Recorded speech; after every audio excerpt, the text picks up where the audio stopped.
TTD ఉద్యోగులకు ఇస్తున్న ఇంటి స్థలాల పట్టాపై జగన్మోహన్ రెడ్డి ఫోటో ఉండడాన్ని నిరసిస్తూ బీజేపీ టీడీపీ పార్టీలు ఆందోళన వ్యక్తం చేశాయి. ధార్మిక క్షేత్రం పవిత్రతను ఏపీ ప్రభుత్వం అపవిత్రం చేస్తోందని మండిపడ్డారు. తిరుపతిలోని మహతి ఆడిటోరియం ఎదుట ఆ రెండు పార్టీల నేతలు కార్యకర్తలు వేరువేరుగా ఆందోళన చేశారు. సీఎం డౌన్ టీటీడీ చైర్మన్ రాజీనామా చేయాలంటూ నినదించారు. పోలీసులు రంగప్రవేశం చేసి వారిని అదుపులోకి తీసుకుని పోలీస్ స్టేషన్కు తరలించారు. భక్తుల మనోభావాలు దెబ్బతీసే విధంగా టీటీడీ కార్యక్రమాల్లో ప్రభుత్వం జోక్యం మంచిది కాదన్నారు.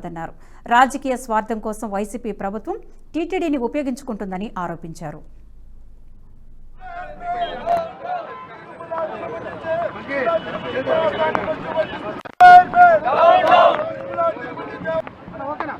ప్రపంచ ప్రసిద్ధ పుణ్యక్షేత్రమైనటువంటి తిరుమలను అపవిత్రం చేసేటువంటి ఉద్దేశంతో తిరుమల తిరుపతి దేవస్థానం పేరుతో పట్టాలు ఇస్తున్నామని చెప్తూ దాంట్లో ముఖ్యమంత్రి జగన్మోహన్ రెడ్డి వైసీపీ నాయకుల యొక్క పేర్లు పెట్టుకోవడం, ఎందుకంటే అలిపిరి ఇక్కడ గరుడా బొమ్మ దాటితే రాజకీయ ప్రసంగాలు ఉండకూడదు, రాజకీయ నాయకుల మాట ఉండకూడదు అని చెప్పేటువంటి తిరుమల తిరుపతి దేవస్థానం ఈరోజు సొంతంగా పట్టాలు ఇస్తున్నప్పుడు జగన్మోహన్ రెడ్డి ఫోటోను ఎలా పెట్టుకుంటారో అని భారతీయ జనతా పార్టీ ప్రశ్నిస్తూ ఉంది. దీన్ని తీవ్రంగా ఖండిస్తున్నాం. వెంటనే తిరుమల తిరుపతి దేవస్థానం చైర్మన్ గారు, ఈవో గారు రాజీనామా చేయాలి.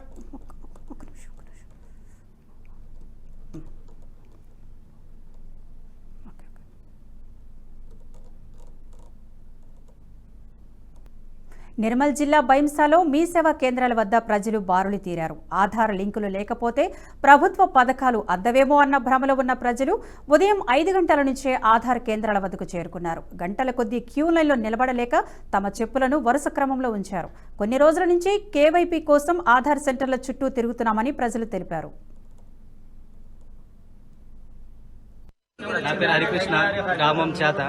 ఇక్కడ ఆధార్ కార్డు లింకుల కోసం అని చెప్పి వచ్చినాం. పొద్దున లాస్ట్ 7 గంటల వరకు అన్నారు టోకన్ ఇస్తాని. మేము వచ్చి 5 గంటలకు వచ్చినాం. అప్పటికి వచ్చి 4 గంటలు అవుతున్నది, కానీ ఇప్పటివరకు ఎవరు రాలేరు. నిన్న ఇవాళ 2 రోజులు అవుతున్నాయి. ఆల్రెడీ 2 రోజుల నుంచి వచ్చి ఇక్కడ వెయిట్ చేసుకుంటూ వెళ్ళిపోవడం ఉన్నా, కానీ ఇంకేం ఇక్కడ రెస్పాన్స్ అనేది ఏం లేకుండా ఇట్లా ఖాళీగా ఇట్లా పబ్లిక్ అంతా చిన్న పిల్లలు చలి అన్న లేక ఏం చూడక వచ్చి ఇక్కడ వచ్చి నిల్చున్నాం.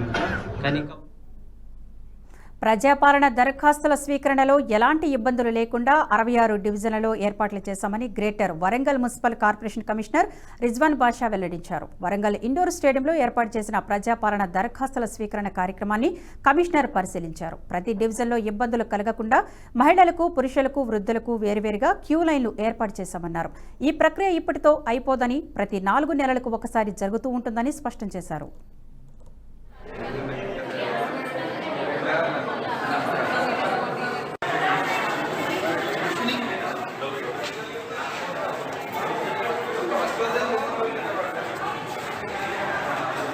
ఈ వీడియో మీకు నచ్చినట్టయితే లైక్ చేయండి, 10 మందికి షేర్ చేయండి. అలాగే కామెంట్ల రూపంలో మీ అభిప్రాయాలను మాతో పంచుకోండి. Nationalist hub group of channels ను సబ్స్క్రైబ్ చేసుకుని తెలుగునాట జాతీయవాద జర్నలిజాన్ని ప్రోత్సహించండి. ఈ వీడియో కింద ఉన్న బెల్ ఐకాన్ పై క్లిక్ చేయడం మర్చిపోవద్దు.